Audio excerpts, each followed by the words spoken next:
Good evening, everyone, and welcome to the Township of North Dumfries Public Planning Meeting. We have 3 Committee of Adjustment applications for this evening's meeting. Members of the public who have registered before the registration deadline for all items have been provided with a link and a telephone number to join the virtual meeting this evening and have indicated to staff which application they would like to participate in. Staff will move these individuals who have registered into the meeting to speak in the order of the application being heard. It's due to COVID-19 and recommendations by Waterloo Region's Public Health to exercise social distancing and public gathering thresholds. Township public meetings are currently being held by teleconference. Members of the public have been provided with the following methods to watch and participate in this open meeting electronically. First off, watch the live stream by accessing the meeting through the township's website. You do not need a YouTube account to watch the live stream. You cannot directly participate in the meeting via the live stream, as this is for viewing only. Second, members of the public who are interested in attending as an observer or wish to speak to an item were to submit the request in writing to the Clerk's Division before 7 p.m. on October 25th. A link and telephone number has been provided to those who registered before the registration deadline. And finally, members of the public who wanted to comment on a particular item but were not available to attend the meeting virtually were invited to submit written comments to the Clerk's Division, which would then be provided to the Mayor and Council prior to the meeting. I'd now like to call the meeting to order. And can I have approval of the agenda, please? So moved by Councillor Gillespie and seconded by Councillor Rolliman that Council adopt the October 26, 2021 public meeting agenda as presented, and that all correspondence circulated to Council in advance of this meeting and made publicly available on the Township's website will form part of the public record for this meeting of Council. Councillor Rolliman? In favor. Councillor Ossner? Yes. Councillor McCreary? Yes. Councillor Gillespie? Yes. And Mayor Foxton? Yes. That carries. Thank you. Next, I'd like to the Indigenous Territory Acknowledgement. We acknowledge that the land on which we gather today is the traditional territory of the Haudenosaunee, Anishinaabe, and the Neutral people. We acknowledge the enduring presence of the Indigenous people with whom we share the land, their achievements and their contributions to our community.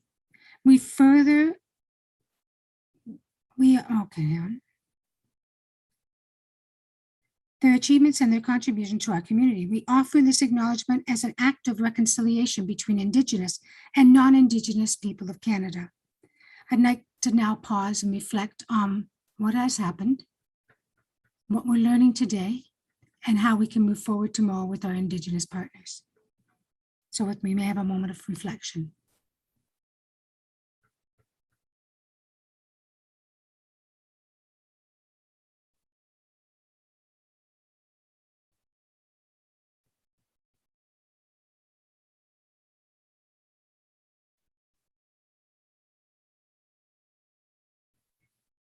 Thank you.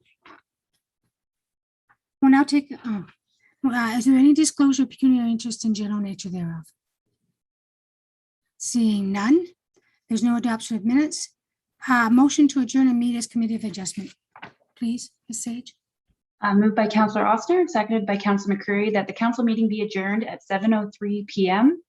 to sit as Committee of Adjustment for the purposes of holding public meetings pursuant to the provisions of the Planning Act. Councillor Rolliman?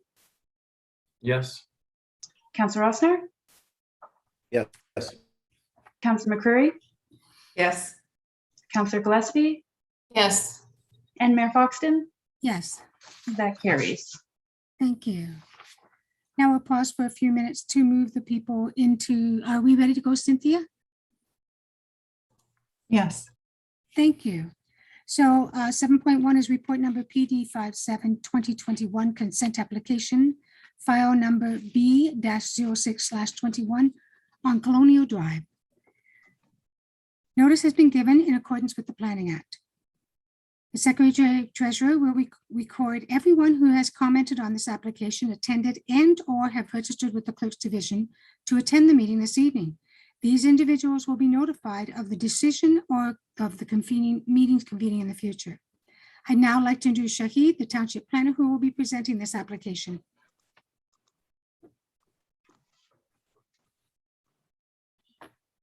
Good evening, Madam Mayor, Council, Member of Public Administration.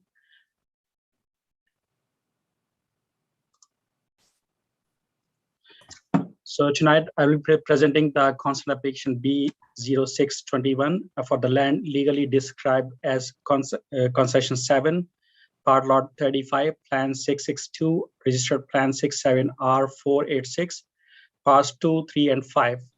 The applicant submitted by Helen Hull on behalf of the property owners. The purpose of the presentation is to provide an overview of the proposed consent application, solicit comment from the member of public and government agencies, and identify the issues matter to be addressed, assessed by staff as a part of the consideration of the subject proposal. So the purpose of the application is to convey the southeast portion of the subject land as a lot addition to the adjacent property 28 Colonial Drive, which is adjacent to the subject property. Subject property is located within a built-up area of the community of Air along the Nith River. As you can see on the map, the subject property is delineated with the red line. The property is located, as I mentioned, along the Nith River, adjacent to the property of 28 Colonial Drive, as you can see on the map.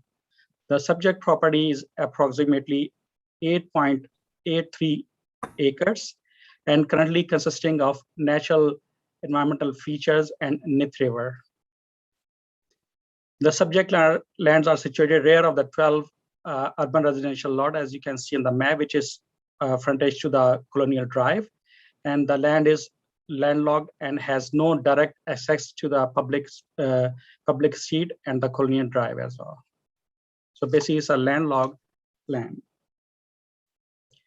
The property is also located within a flood-prone area as identified by the Grand River Conservation Authority, as you can see on the map.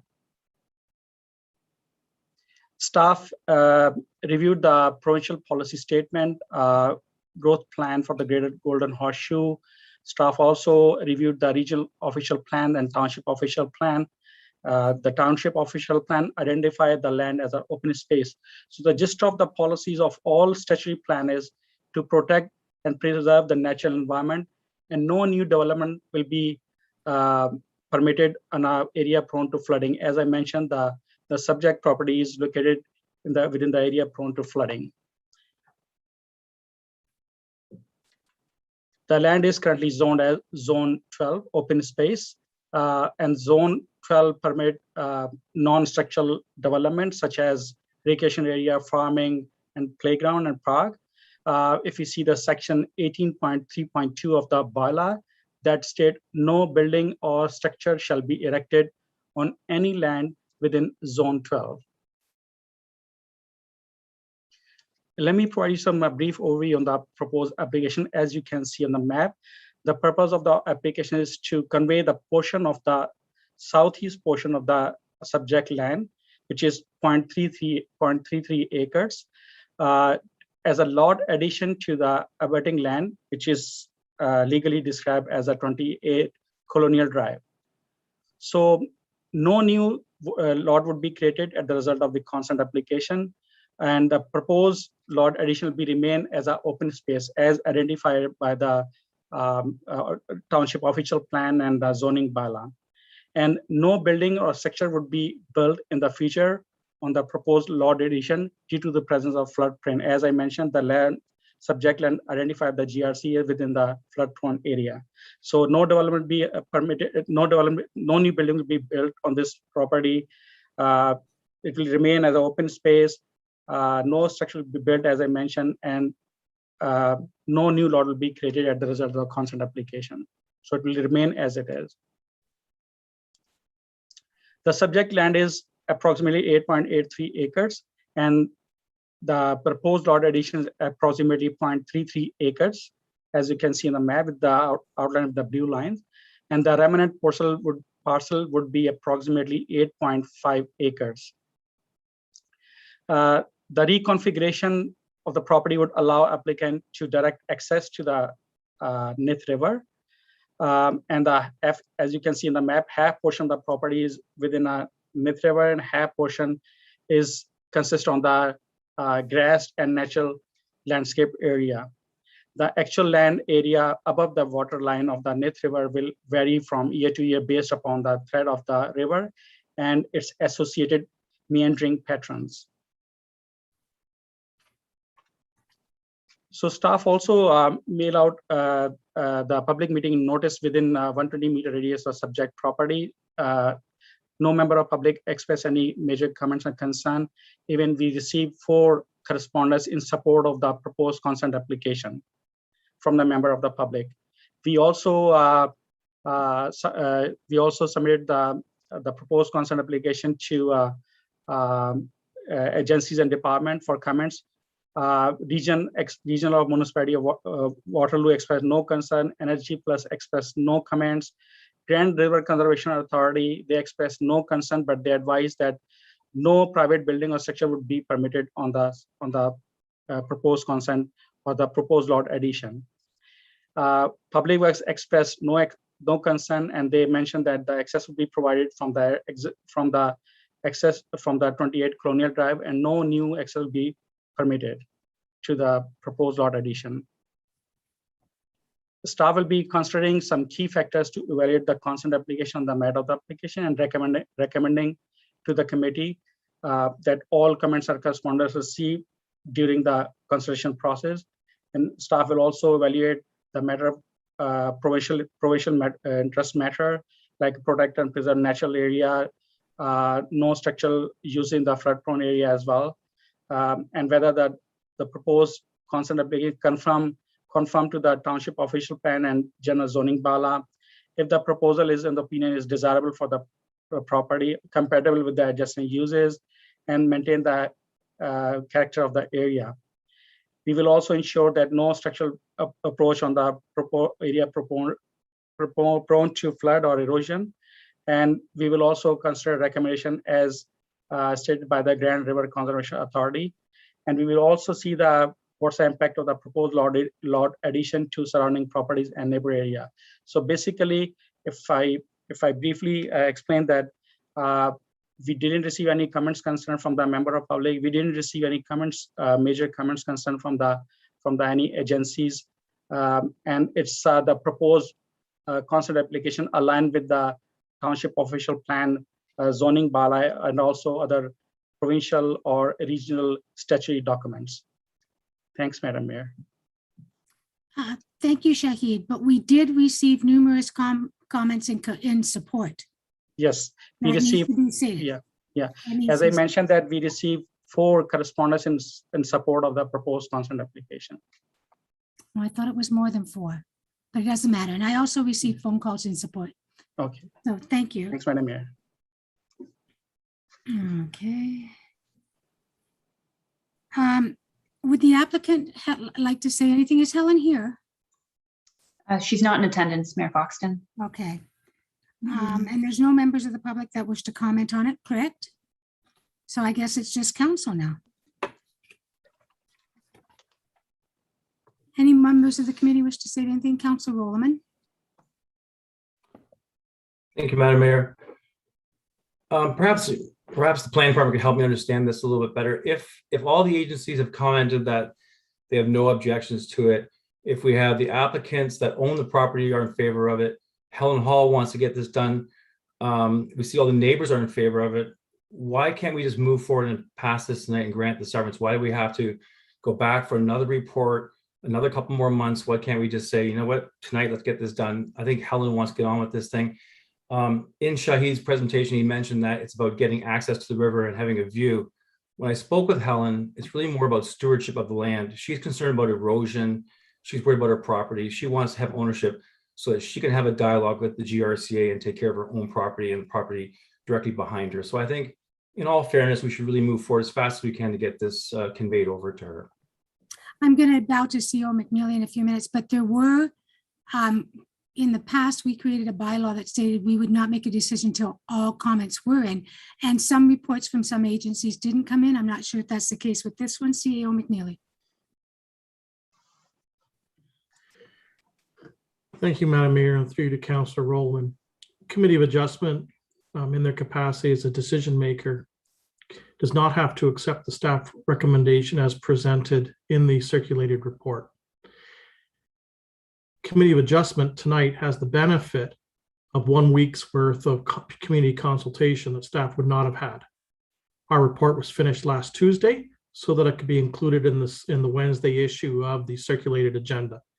It would have been inappropriate for township staff in advance of the public meeting and hearing from members of the public to pre-presume an end conclusion. So tonight you have received 5 or 6 pieces of correspondence that were actually received yesterday or today from members of the public. Obviously, when we authored the report, we would not have had the advantage of that information. Committee, now hearing the fullness of comments from adjacent landowners, government agencies, if the committee is so inclined, the committee can move forward with a decision. CEO McNeely, so the motion states, all comments and correspondence received through this consultation process to be returned to staff for further consideration. Should we turn that down, can we put another motion in to approve? So, Madam Clerk does have an alternate position report. It would be our normal recommendations related to a lot line adjustment, as this is a standard application in that regard. So what the committee would do is defeat the motion, being the staff report. You would adopt receiving the staff report, and then the notice of decision, which would be the various conditions to create the lot line adjustment and the transfer of the lands in favor of 28 Colonial Drive, would then be the motion. Thank you, And CEO. all of those conditions to provisional approval would be the decision sheet that the committee members would sign if they're so inclined to support the amended motion. Thank you. Councillor Osner. Yeah, I'm in a favor of Councilor Rollerman's comments. Knowing the property, knowing what it involves, it's not like it's being built on. It's not like it encroaches onto anybody else's property. It's simply a lot tidying up, as far as I'm concerned, and I can't see anybody being not in favor of it because it affects absolutely nobody where it is at the back of the property. So if council's inclined to, I'd like to move forward, as Councilor Roma said, and get this done. Thank you. Councillor Gillespie. Thank you, Madam Mayor. I just had one concern. I noticed some of the correspondence, other people that live along Colonial want to do the same thing. So, and I noticed a comment in the Grand River report, Grand River Conservation Authority report, that they were concerned about that. So I'm not sure how that affects things. They mentioned they were concerned that other residents would want to do this. Is that a problem, that other residents want to add on as well? It may be that with the land being taken over by the individuals, should the GRCA want to work on them? But CEO McNeely. Through Madam Mayor to Councillor Gillespie. Generally speaking, the Conservation Authority likes to deal with one landowner when they want to deal with things like property restoration or shoreline restoration. In theory, if other neighbors pursue lot line adjustments in a fashion similar to the application that's being considered tonight, and they wish to deal with erosion control related matters, it does make it more complicated for the Conservation Authority dealing with multiple landowners. It's not impossible, but it does complicate the situation. What is more difficult is if other landowners wish to seek the lot line adjustment and they're not contiguous to 28 Colonial Drive, the committee cannot entertain a lot that creates or further aggravates a landlocked parcel. So this is where coordination amongst the adjacent landowners would be required, so that access to portions of the retained property can be maintained over the fullness of time. And that's where coordination and education amongst the landowners and making sure that if they're pursuing this, it's done in a sequential manner and does not create landlocked parcels. So we would be aware of that going forward in the future, correct, CEO McNally? Yes, Madam Mayor, we actually floated this as an idea at the outset so that the neighbors could do it in a sequential manner. That opportunity was not picked up. So if someone in the future brings it forward, and depending upon where their property is situated in relationship to 28 Colonial, that will be the first message that's conveyed. Councillor Gillespie, anything further? Yes, I was just kind of confused on who actually owns this land now. Is it people that live on Colonial, or is it not even people that? So, Madam Mayor, through to Councillor Gillespie, this is a property which was referred to as joint tenants in common, in that there's equal ownership amongst different landowners, and yes, they're neighbors in the Colonial subdivision. This is a remnant parcel of land that was left when the original subdivision was created back in the 60s and 70s. And it was not taken into public ownership at the time.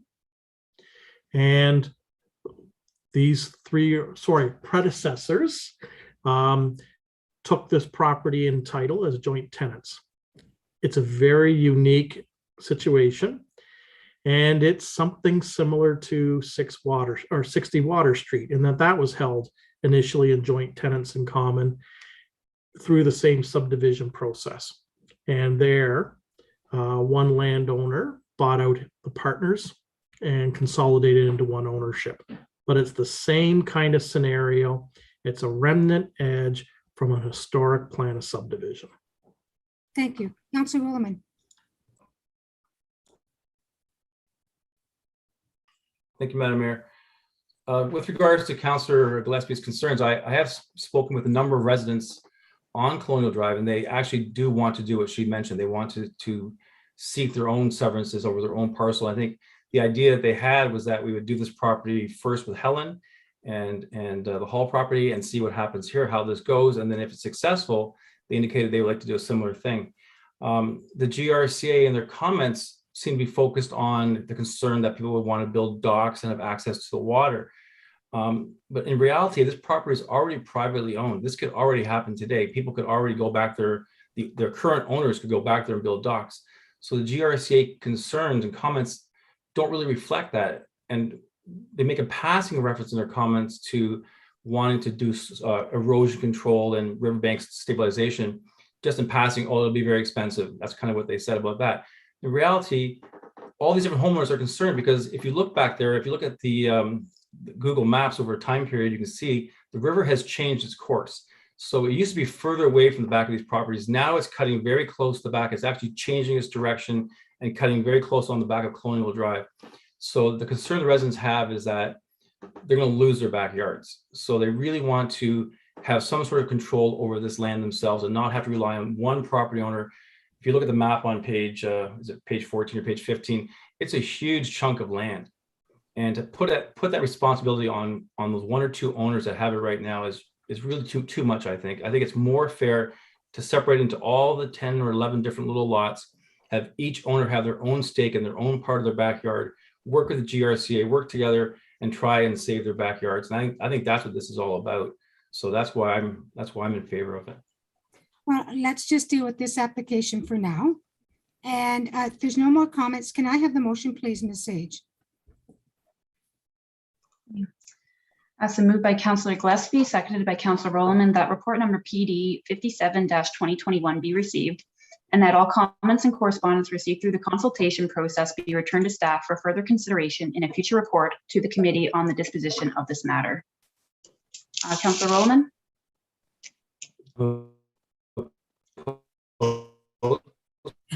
He froze. He said opposed. Councillor Osner. Opposed. Councillor McCreary. No. Councillor Gillespie. Opposed? And Mayor Foxton. Opposed. Okay, the motion is lost. Okay, can we have the new motion as per CEO McNeely, please. Certainly. Do we have a mover and a seconder for that? I will assign Councillor Osner if that's okay, and Councillor Rowland.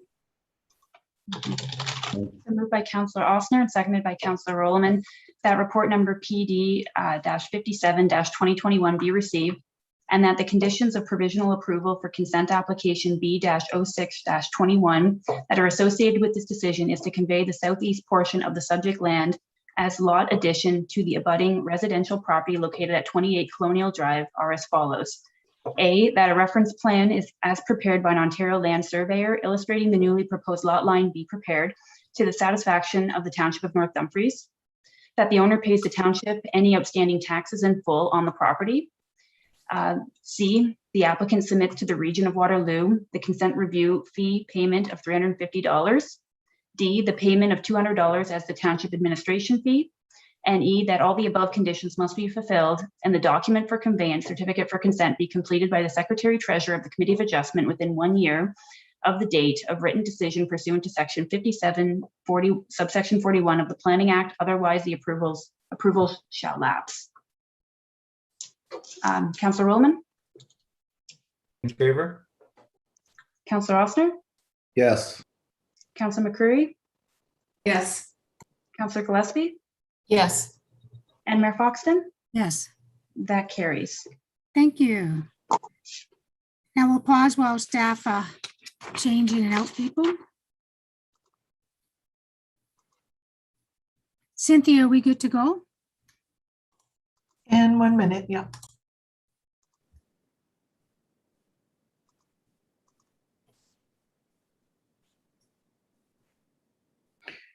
Anybody else experiencing intermittent cutting in and out of the internet?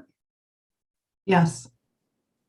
Yeah, I find that it helps to cut the video when Shahid's presenting. I cut the video and it doesn't cut out anymore. So I don't know if it's just too much bandwidth or what's happening. So we're ready to go, Cynthia? Yes. Thank you. Report number 7.2, PD 58-2021, minor variance application, A10/21 for 246 Piper Street. Notice has been given in accordance with the Planning Act. The Secretary Treasurer will record everyone who has commented on this application, attended and/or have registered with the Clerk's Division to attend the meeting this evening. Those individuals will be notified of the decision or the convening of future meetings. I'd like to introduce Katrina Lazarovic, I'll work on it, Planner 1 and GSI Technician, who will be presenting this application. Christina, go ahead. There you are. Thank you, Madam Mayor. Good evening, Madam. Good evening, Madam Mayor and councillors. This evening, I will be presenting the information report regarding minor variance application A-10/21 for 246 Piper Street. The purpose of this meeting is to provide an overview of the proposal, to solicit comments and identify issues or matters to be assessed by staff. The purpose of this minor variance application is to facilitate the construction of a new detached garage with a recreational room on the second story within the front yard of the property. This property is located north of Piper Street and west of Rose Street. There's an existing 2-story single detached dwelling and a small shed on the property. This property is 0.81 acres in size with a corresponding lot frontage of 30 meters onto Piper Street. This property is serviced by municipal water and sewer and is also listed on the Municipal Heritage Registry. The criteria when reviewing the minor variance applications set out by Section 45 of the Planning Act include the following 4 tests. 1, if the variance is minor in nature, if the variance is desirable, if the variance is in keeping with the intent and purpose of the zoning bylaw, and if the variance is in keeping with the intent and purpose of the official plan. So the subject property is situated within the built-up area on map 3E of the regional official plan. The property is designated urban, residential, and ancillary on map 2.1 of the township official plan. And the property is zone Z5 urban residential in the general zoning bylaw. Zone 5 permits accessory buildings. The applicant is seeking relief from the provisions of the general zoning bylaw as the proposed detached garage exceeds the maximum size and height permitted by the general zoning bylaw and will be located within the front yard. The detached garage is proposed to be 7.32 meters by 9.14 meters, which is 24 by 30 feet, and 7.33 meters in height, which is just over 24 feet. The first variance being requested is to permit an accessory building within the front yard, as section 6.4.8 does not permit any part of an accessory building to be closer to the street line than the principal dwelling. The second variance being requested is to permit accessory buildings with a maximum floor area of 76.2 meters squared, as section 8.3.7a of the general zoning bylaw permits a maximum floor area of 60 meters squared for all accessory buildings.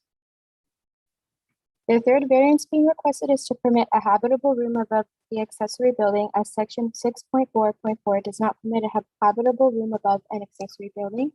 And the fourth variance being requested is to permit an accessory building with a height of 7.33 meters, whereas section 6.4.7 permits a maximum height of 5.2 meters. This is a photo of a view from Piper Street. So as you can see on the left here is where the proposed location of the accessory structure is to be, and this is the principal dwelling unit. This is another view from the driveway. So this is where the proposed accessory structure would be located, and the driveway right here would be extended up to the garage. These photos have been provided by the applicant, so this shows the proposed accessory structure in relation to the current existing dwelling and elevation of the proposed structure. No comments or concern have been received from any members of the public. For agency correspondence, the region of Waterloo requires regional development charges before the issuance of a building permit. The Grand River Conservation Authority had no comments or concern. Enbridge Gas has identified a main located in front of 246 Piper Street, as well as an NPS 3/4-inch steel servicing the house that is a T service and also feeds 236 Piper. Locates must be obtained through Ontario One Call prior to excavation, and if gas mains will be exposed, further precautions would be required. The Waterloo Region District School Board and Waterloo Catholic District School Board had no comments or concerns. Energy Plus stated the owner applicant is responsible for all costs associated with relocation or upgrade of existing electrical plant. An owner applicant is also required to grant easements to the satisfaction of Energy Plus. Staff will be considering matters for a future recommendation report to the committee, which include all comments and correspondence received, that the development conforms to the official plan, that the general intent of the zoning bylaw is maintained, that the proposed variance meets the criteria of the 4 tests as set out by section 45 of the Planning Act. If the proposed accessory structure is out of character with the surrounding neighborhood, as well as to ensure the size, height, and mass of the proposed detached garage does not negatively impact the surrounding area, and to await comments from the Township Heritage Advisory Committee meeting and review any matters that may be identified then. So the recommendation to staff, to committee from staff, that all comments and correspondence received from members of the public and government agencies through the consultation process be returned to staff for future report to committee on the disposition of this matter. Thank you, Madam Mayor. Thank you, Christina. Would the applicant like to make a statement? Emily? Go ahead. Yes, thank you. Madam Mayor, councilors, thank you for having us. Just a brief introduction of myself and the owner and our general intent, if I could. My name's Emily. I am the designer that prepared the plans and worked through designs for this project. And speaking on behalf of the owners, of course, as his representative, really our intention here was to try to respect the lot as much as possible. There is a very large tree that would prevent us from building behind the house, which is really why we are proposing to build in the front. The intention is to not touch any substantial trees or landscaping. The driveway change is relatively small given the length of the driveway. The height and kind of the intention around the design of the building and the size of the building is really because there's very little usable space in a basement in this property. The property is from 1895. So we're really looking to improve storage for vehicles, of course, but also for all of those accessory items. Also, because we don't really have much usable basement, we're hoping that loft above the garage will serve as work from home space, rec space, a gym, something that we don't have the opportunity and flexibility currently in our existing spaces. So the intention, just to be clear, is not to have a secondary suite, a rental of any kind. It really is to extend the living area of the home into an additional space. Thank you. And Brad and Andrea Sales, did they wish to comment? Yes, it's Brad Sales here. Can you hear me okay? Yes, perfect, Brad. Go ahead. Yep. Now, really, we're just here tonight for a point of clarification on a couple things. The new structure itself will be 2 stories high and will kind of block the light and the sunlight from that side of our house. And the one thing that I think makes that, where it's good, where we, probably support this application is that the setback from the lot is stated in the document as approximately 13 feet or something. I think it is on page 3. And it's just the word approximately there, how approximate is approximately. So will it be a minimum of 13 feet or, because I think with the height of the building, if we can get that 13-foot setback from the lot line, I think there'll still be enough light, get in there that it won't end up being too dark of a space. So that was the first thing I think that we wanted to bring up as a point. And then the second thing is with any new construction, just want to ensure that we're paying close attention to drainage down through in between what would be our house and this new dwelling to make sure that everything would be graded properly. So really that's our only question or comment this evening. So anybody like to respond to those 2 questions? I'll respond if I may. Okay, go ahead, Emily. I apologize. Certainly in regard to the 13-foot approximate, this is because there were a couple of stakes visible between the 2 properties, but they were kind of in the underbrush of quite a treed and kind of bushy area. So we tried our very best when measuring that approximate lot line to indicate kind of with a string line where that property line is. That said, because I'm not a surveyor, of course, I have to disclose that that is an approximate dimension. We had spoken to the zoning department originally about not requiring a survey, given that we're not very close to the setback at the side property line. We hope that is still very much the case. First of all, the cost of survey would be quite a lot to add to our project at this initial stage. And also, in addition to that, we have such a huge lot area that we hope that it won't be substantial or significant. In regard to the darkness, the drainage, certainly when we designed the building and located it, the light and respecting the lot is very much a part of that discussion in the initial phase. I don't think there will be a negative impact to the neighboring property or to ours in regard to light. Also, to make clear, the design is not a full 2-story, it is 1.5 stories. So we're hoping that by having that sloped 2nd story, we'll be able to manage the height, especially from the road standing back. I don't think it will be substantially obtrusive to the lot.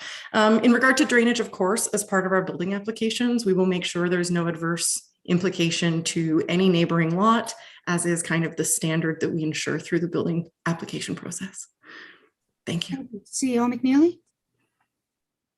Thank you, Madam Mayor. Just to add to Emily's comments, Mr. Sales, the issue of the setback, certainly staff is willing to meet with you and the owner or Emily on site and we can sort of best truth where the property line is. One aspect as a tool that we have in the minor variance process is we can actually put conditions on minor variances. So if we can satisfy ourselves that the markers that Emily referenced are reasonable in terms of the division of the property lines, then we can actually say that the minimum setback would be 13 feet as an example. And then at the time of the building permit, the building has to be set back 13 feet or farther from that common lot line. Emily quite correctly mentioned is through the building permit process. One aspect that will be reviewed by the inspectors is the lot grading profile and how stormwater will be directed around the building envelope and not flow through to adjacent properties.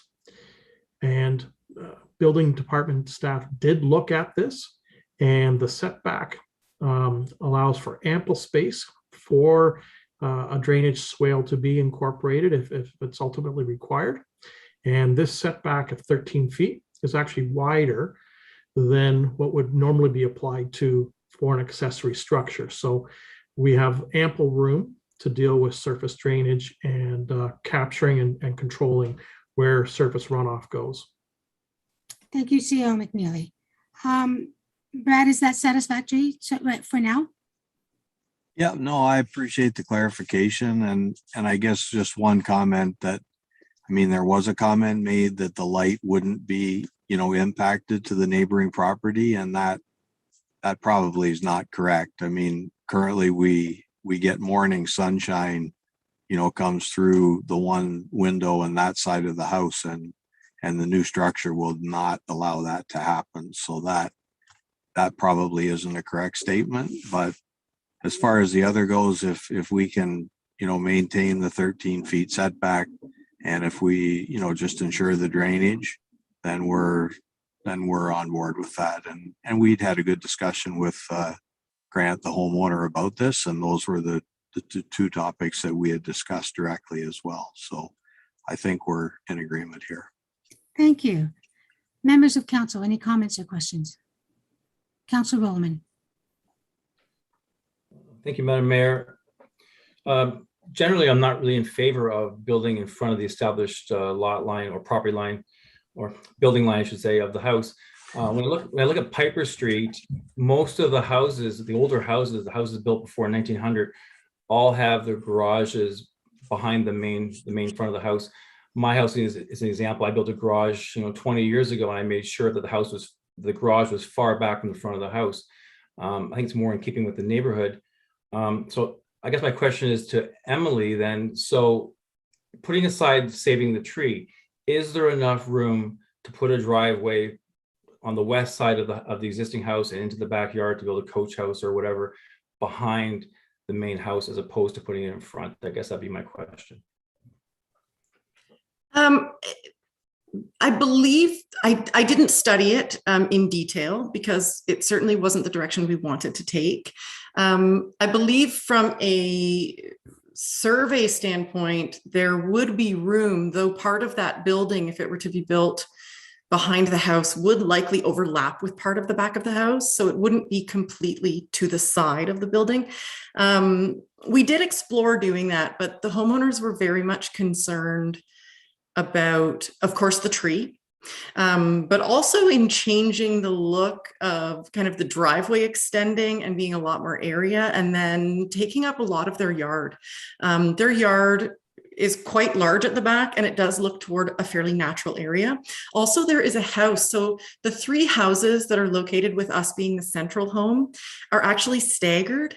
So there is a dwelling that is in basically the rear right. And if we were to build a garage, it would be almost directly kind of beside that property. And we thought from a function and aesthetic and a yard usage standpoint, we didn't love that idea. I hope that answered your question. Councilor McCreary.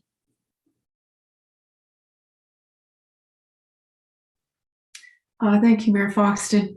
I have a question about the tree that you're concerned about saving in the backyard. Exactly where is that tree located?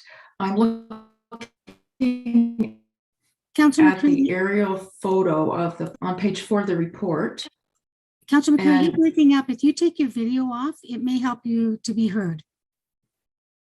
Thank you. So you want me to turn my video off? You were breaking up. That was all. Okay. Go ahead. Yeah, I'd like to have some more information about this tree and exactly where it is. If I look at page 4 of the report, there's an aerial photograph of the property, and I'm really not here. So I'm wondering exactly where is the tree? What kind of tree is it, and how old is this tree, and why is it important to save? Thank you. So the tree that we are the most concerned about is essentially if we were to extend the driveway down the side of the property to access beside and behind the home, there would be a tree kind of directly in front of us as we were to drive down that driveway. It's not centered in the driveway. It is closer to the property line on the right, but it is substantial. I couldn't guess its age, nor am I a tree expert, but it is one of the largest trees I've seen. So we kind of looked at the property and said, this would be a real shame to lose. We could certainly gather more information about that tree, but as I said, it is not new to the property. I would expect that it's been there for a very long time. Councilor McCreary, any further comments or questions? Try your video. I'm concerned about the way this is going to look with the structure in the front yard. The pictures that have been provided to council with the report here, it looks like that structure is going to overwhelm the principal residence, and it looks odd and out of place. And I'm really wondering if maybe the best thing is to actually just cut the tree down and go into the backyard. Trees can always be replanted, and trees don't live forever. Trees can come down in windstorms. Trees can get diseases and die. But that garage, if it's built in that odd location, will be there for an awfully long time. I would more be in favor of cutting the tree down and putting a building that size in the backyard. Thank you, Councilor McCreary. Councilor Osner. Thank you, Madam Mayor. Just a couple concerns. I am a little concerned. I was concerned when I looked at the application as to how close it was to the sales residence. Even though it's, Emily considers it a 1 level, 1.5 levels.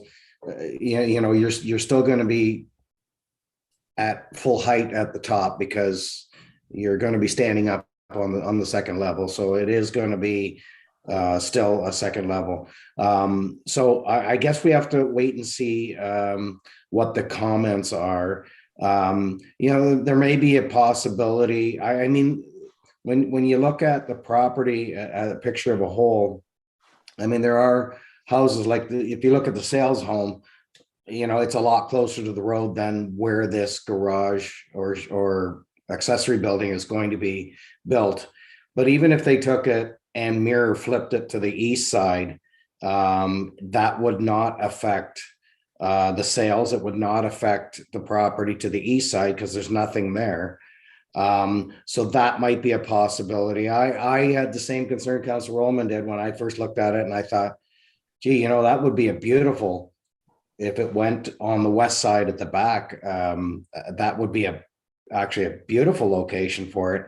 However, it's not my property, so it's not for me to say beauty's in the eye of the beholder, right?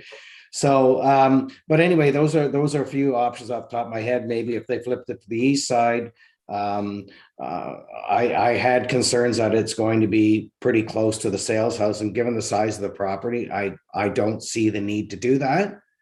So I'm hoping that maybe there be another consideration that they may think about doing. And like I said, even if they mirror flipped it to the east side, that might keep everybody happy. Thank you, Councilor Osner. Emily, go ahead. I just wanted to mention all of our utilities are coming up the driveway side of the property.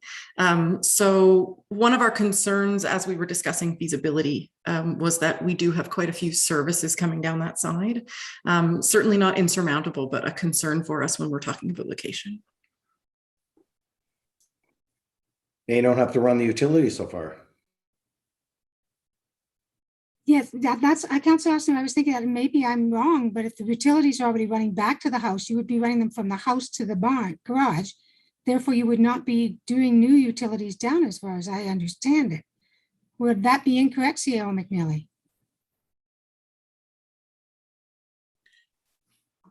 Madam Mayor, both the region, so I'm looking at water sewer services, as well as Energy Plus being hydro, only allow one service connection per lot.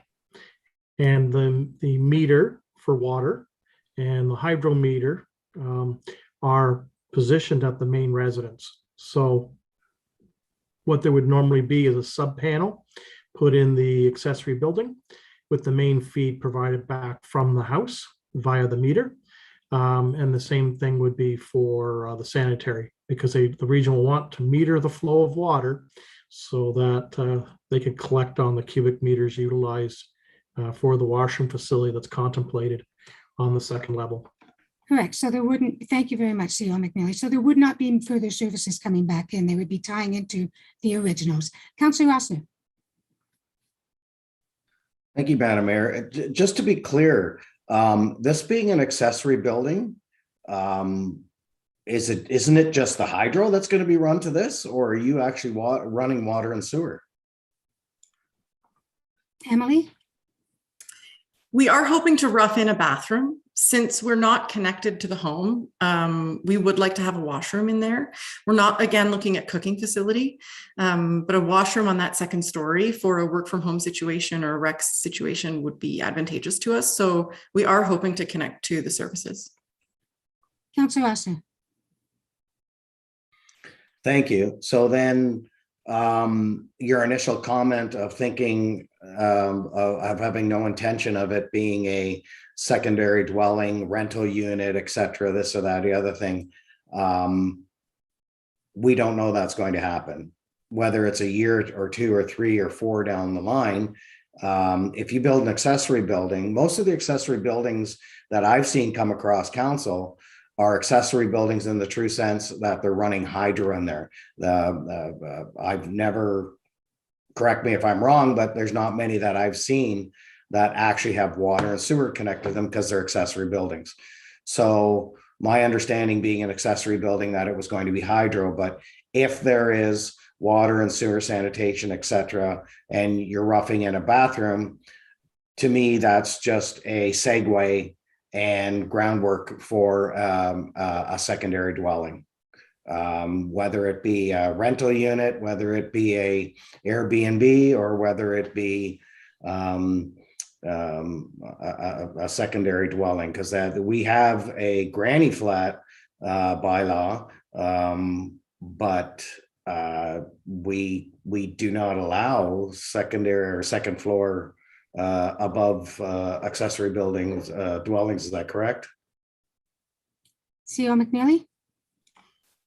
Madam Mayor, the township has provisions that allow coach houses, which is a second residence accessory to the principal, allowed in detached buildings. We also allow secondary units within the principal buildings as well. And this is consistent with the province's strive to broaden the affordable housing opportunities across Ontario. Thank you, CEO McNeely. And Councillor Austin, they stated that they would like to make a home office use out of it, or possibly a gym. And in either case, when I work out, I usually need a bathroom close hand, or even if I'm in meetings, I need a washroom close at hand. So I can understand that, but I do agree with, Councillor Austin, you still have your hand up. So do you have any more comments? Thank you. I was going by the report. section 837, no, section 644 of the zoning bylaw establishes that no dwelling unit or habitable room may be established within, on, above, or attached to an accessory building. The applicant seeks relief from this provision. That's what I was referring to. I understand that. CEO McNeely, any comments? So we are seeking relief from that provision to allow for habitable space. It would be things like the home office, a rec room, perhaps a personal gym. Those would all fall under the spirit of the habitable space. And that's what they're seeking relief from, as one of the minor variances that Christine identified in her presentation. Separate to this provision, we have standalone provisions in our general zoning bylaw that allow for secondary suites as well as coach houses. And then there are very, very specific provisions related to each of those types of units. Thank you, CEO McNeely. Councilor Roman, but Councilor McCreary, you had your hand up and then went down. Did you have a comment or? So Councilor Roman, if we can bow to Councilor McCreary, she did have a hand. This is necessary because we're trying to save some trees in the backyard. So I would like the applicant to come forward with some more details about exactly where these trees are and why they need to be saved. Because I did a walk by the property and took a look at it, and I did notice quite a substantial tree in the front yard. And I can see that in the aerial picture.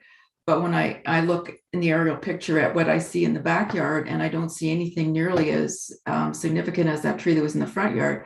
The front yard tree is not an issue here, it's staying, I understand. But there's something in the backyard that we need to preserve, and that's why we have this whole issue. So I just want to have more information about the trees that need to be saved. Where are they? What kind of trees are they? How old are they? How large are they? I think that's important to this application. Thank you, Councilor McCreary. Councilor Roman. Thank you, Madam Mayor. The only comment I had was I'm sort of thinking about what Councilor Oster was talking about with a secondary suite or an accessory building. If in the future they decide to make this into a garden suite or another unit to rent out, perhaps it would make more sense to have it behind the house. I don't know if you want to have a rental unit per se in front of your main house. So again, I would like to see some sort of proposal, some sort of report coming back looking at the viability of having this building put behind the main house. Thank you, Councilor Roman. I see no other questions from councilors, so I'd like to make a few comments. One is that Emily said the backyard is quite significant in size. So I'm pretty sure they could probably fit some back there. They said that if they did it to the one side, it would be right next door to the neighbor's house, but that side of the house. But that would not look out of line to be beside the house of the next door neighbor. The neighbors usually care about their back or their front. And the sides of the house usually don't have as much light or windows or whatever. So I'd like to also see the options of why it can't go in the backyard or what possibly can be done for the backyard. And again, as Councilor McCreary's comment, let's look at that tree too. I'd love to save trees. If we can save trees and put it, as you stated, beside the neighbor's house at the back. And again, I agree with Councilor. The reason we created the bylaw or the law that stated that a house must be equal to the garage was because a few homes built their garages in front of the house, blocking the house, and all you see as the streetscape is the garage. And it's not a pretty picture for a town to have everybody seeing these garages. And that's why the rule came back in. It goes way, way back when Joe Martins was mayor. So I also would like to see possibilities of moving it to the back. I think it makes more sense. You said it's a large yard. If there's a tree you want to protect in the back, then you should, I'm sure that probably could find a spot to put it where it wouldn't affect the tree. But that being said, if there's no other comments, can we have the resolution, please? And staff have been given, I've heard tonight, the comments and questions, and we'll look into them. So moved by Councilor. There you go. So moved by Councillor Ossner and seconded by Councillor Gillespie that the Committee of Adjustment receive PD report number 58-2021 and that all information received through the public meeting process be returned to staff for a further report on the disposition of minor variance application A-10-21. Councillor Rolleman, Yes. Councillor Ossner, Yes. Councillor McCreary, Yes. Councillor Gillespie, Yes. and Mayor Foxton.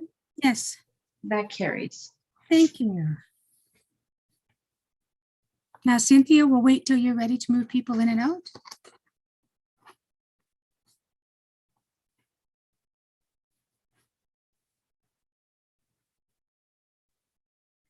Christina, is it Blazinovic? Yes, Blazinovic. Thank you. If I slow down and say it slow enough, I'll get it right. That's okay. It's okay. I was born with the last name Susan Sahagian, and I had a terrible lisp. So when I went to kindergarten in grade 1, they said, well, what's your last name? And I said, just call me Sue.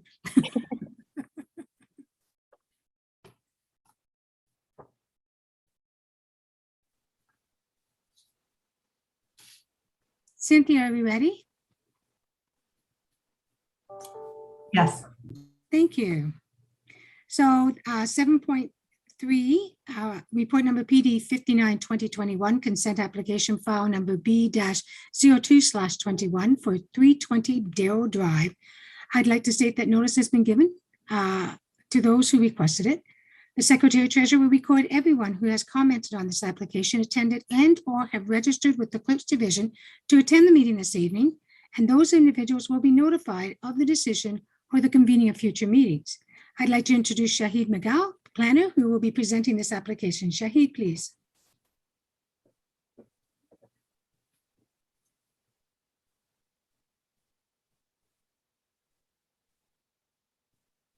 Do we have Shahid? Yeah, thanks, Madam Mayor.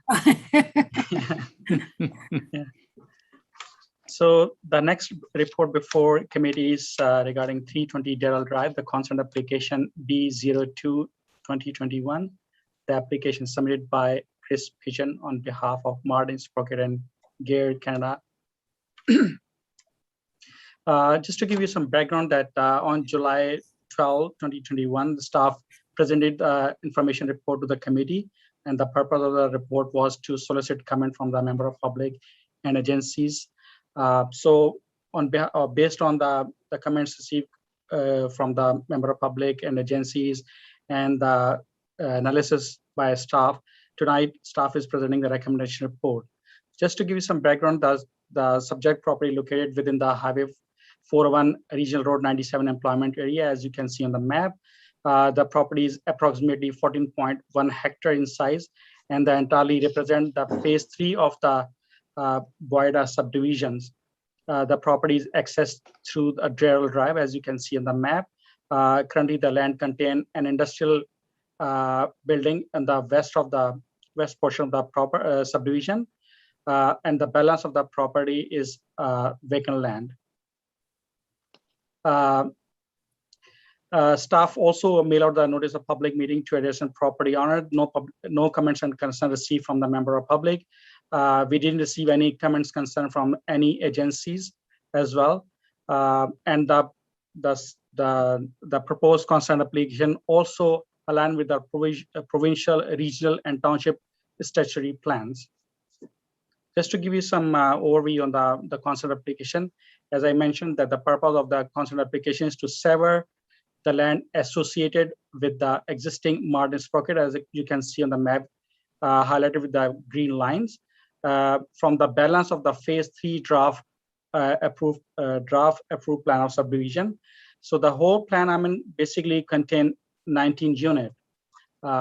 So the applicant proposing to sever the land containing lot 6 to 19 and the balance of the road allows Darrell Drive and Harmony Road in the draft plan of subdivision. And as you can see the map, lot 1 to 5 will be retained by the property owner Martin Sprocket and Gale. So if the consent application approved, will modify to the draft, modification will be made to the draft plan of subdivision through the removal of proposed retained lot from 1 25, as you can see the map, the west portion of the subdivision, draft plan of subdivision. So they'll be removed from the draft plan of subdivision. Staff also evaluated and analyzed the proposed consent application, and staff found that no major comments and concerns received from the member of public or any agencies I mentioned. The proposed consent application will not create any negative impact to the adjacent property. It will maintain the existing character of the area, as the proposed subdivision is for the industrial subdivision, and is located with the Highway 401 97 employment area. So, and it will maintain the intent of the official plan and zoning bylaw as well. And the retained lot is appropriate in size and configuration to support the continued industrial business operation. So it is compatible with the adjacent property. No comments concern received from member of public. It aligned with the township official plan, regional official plan, and the provincial statutory documents as well. So staff recommending to the committee of adjustment that the subject application be approved, subject to the condition noted in the recommendation section at the beginning of the staff report submitted to the committee. Thanks, Madam Mayor. Thank you, Shahid. Chris, would you like to say anything? Thank you, Mayor and members of committee and council. Just a few comments. And I want to first of all thank CAO, Mr. McNeely and Shahid in working through this process. This is a bit of an unusual one. It's a very old plan of subdivision, the Bauda phase 3 plan of subdivision. So we're working with an international firm, so Martin Sprockets and Gears out of Texas. And so the Canadian process is truly foreign to them. What they want to do is simply sever out their lands, and then Perimeter Development Corporation, who is the purchaser of the balance of the subdivision, is responsible for all aspects relative to the plan of subdivision. And Perimeter has accepted that position. This is step one in that process, which is a severance of the lands that Perimeter is going to purchase, the balance of the plan of subdivision, and then Martin Sprockets will be able to carry on their current employment operations that exist there today and potential future expansion operations. So the consent is simply to sever off the surplus lands. There is a modification to a draft plan of subdivision that will come back to the Township of North Dumfries for future consideration. It's not a new plan of subdivision. It's draft approved. There are conditions in place. Those conditions will be modified, updated because the plan is so old, and council will impose those conditions.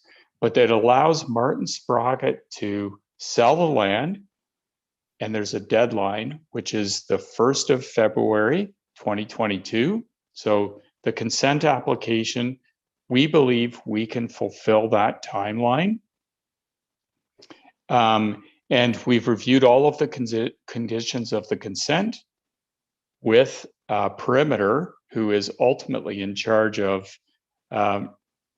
meeting the conditions to allow the transfer of lands to occur. And we're very confident that we can meet those conditions. So we've worked very closely with CAO McNeely, and he's done an excellent job, and with Shahid. And I think that we've got a really good position to move this application forward. Perimeter then is committed to move the draft plan of subdivision, the final phase, phase 3 of the Bauda subdivision, through to registration and bring investors and employment opportunities to North Dumfries for the rounding out of this subdivision. Those are my comments. Thank you. Actually, I was on council when Martin Sprocket bought the lands and that. No one is from the member of public is here to wish to speak, so I would ask committee. Any questions? Seeing none. Oh, Councilor Roman. Thank you, Madam Mayor. I just wanted to say as well, like, thank you to the CEO and to the planning staff for getting this done. I mean, we've had this land sitting there for, as you mentioned, for a long time.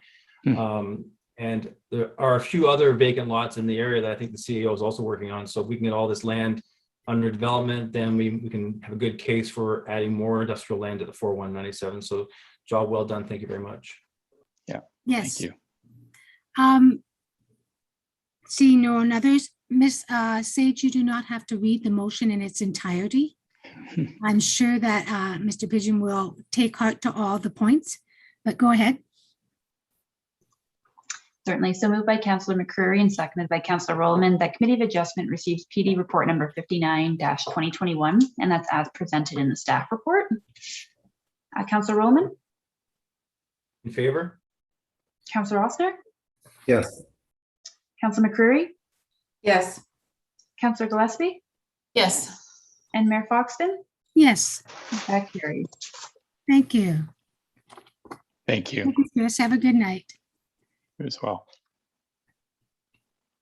So a motion to move committee out of Committee of Adjustment. Motion to move out of Committee of Adjustment, please, Ms. Sage.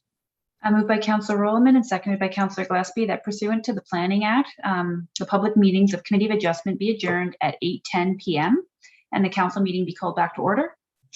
Councillor Rowland, In favor? Councillor Oster, Yes. Councillor McCreary, Yes. Councillor Gillespie, Yes. and Mayor Foxton. Yes, That carries. thank you. And the bylaw, please, the confirmatory bylaw. Moved by Councillor Gillespie and seconded by Councillor Rowland that bylaw number 3286-21, being a bylaw to confirm the proceedings of council on October 26, 2021, be read a first, second, and third time and be finally passed, signed, and sealed by the mayor and clerk.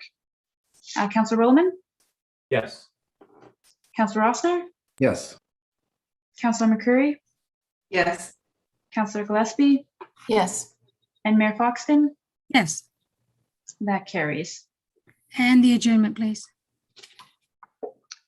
Moved by Councillor McCreary and seconded by Councillor Oster that whereas business before this public planning meeting has been completed at 8:11 p.m. and be it resolved that this meeting adjourns and meets again on November 8th at 6 p.m. for Committee of the Whole. Councillor Rowland, Yes. Councillor Oster, Yes. Councillor McCreary, Yes. Councillor Gillespie, Yes. and Mayor Foxton. Yes.